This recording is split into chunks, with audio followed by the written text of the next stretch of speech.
વચ્ચે મહત્વના સમાચાર સામે આવી રહ્યા છે। સુરતથી જણાવ્યા સૌથી મોટા સમાચાર, કામરેજ શુગર ફેક્ટરી ચૂંટણીમાં નવો વળાંક આવ્યો।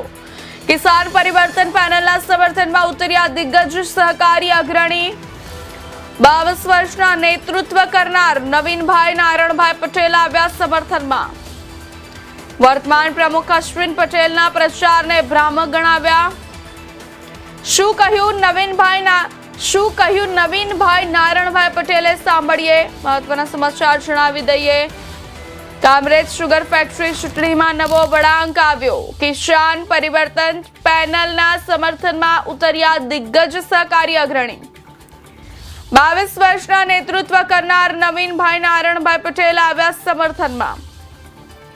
વર્તમાન પ્રમુખ અશ્વિન પટેલના પ્રચારને ભ્રામક ગણાવ્યા।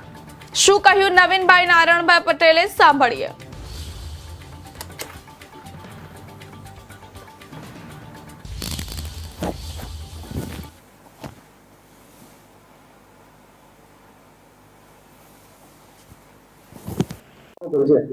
નવીનભાઈ નારણભાઈ પટેલ, પૂર્વ પ્રમુખ અને માનદ મંત્રી, કામરેજ શુગર ફેક્ટરી।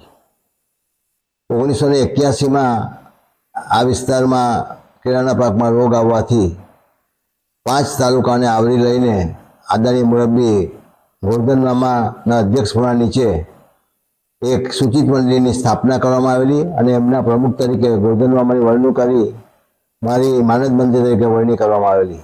સતત 9 વર્ષના વહીવટ પછી અમે શુગર ફેક્ટરીનું લાયસન્સ પ્રાપ્ત કરી શકેલા અને 1992માં શુગર ફેક્ટરી કામરેજની પહેલી ક્રશિંગ સિઝન પણ પૂરી કરેલી।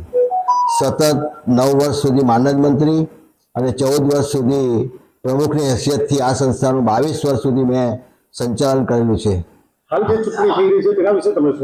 હાલમાં જે ચૂંટણી ચાલે છે એમાં પૂર્વ પ્રમુખ, અત્યારના હાલના પ્રમુખ અશ્વિનભાઈ તરફથી હું કોઈના દોષારોપણમાં પડતો નથી, પણ એ લોકો ભ્રામક પ્રચાર કરીને હાલમાં હમણાં જ ગત ચૂંટણીના કટિંગો મૂકીને લોકોને ગેરમાર્ગે દોરીને ખોટો પ્રચાર કરીને મત મેળવવાનું પ્રલોભન આપીને જે કાર્ય કરે છે એ બહુ વાસ્તવિક નથી। અમે પણ ભૂતકાળમાં ફેક્ટરીની સ્થાપના કરી ત્યારથી આજ પર્યંત એવો વહીવટ કર્યો છે કે જે ભૂતકાળમાં ગણ્ય શુગર ફેક્ટરીની સરખામણીમાં 50 થી 100 રૂપિયાનો ભાવ વધારો પણ આપેલો છે।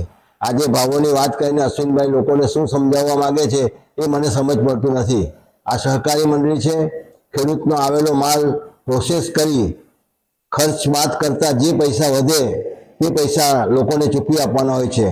હાલના અશ્વિનભાઈ તો 2-3 વર્ષ સુધી પૈસા ભેગા કરવાના અને પછી ચૂંટણી આવે ત્યારે વધારે ભાવ વધારો આપીને લોકો પાસે મત માગવા નીકળવાનું। આ વર્તમાન કાળમાં બહુ અનુકૂળ નથી અને આવા જ વહીવટકર્તાઓ જો આવશે તો આપણું ભવિષ્ય સુગર માટે સારું નહીં રહેશે એવી વાત છે।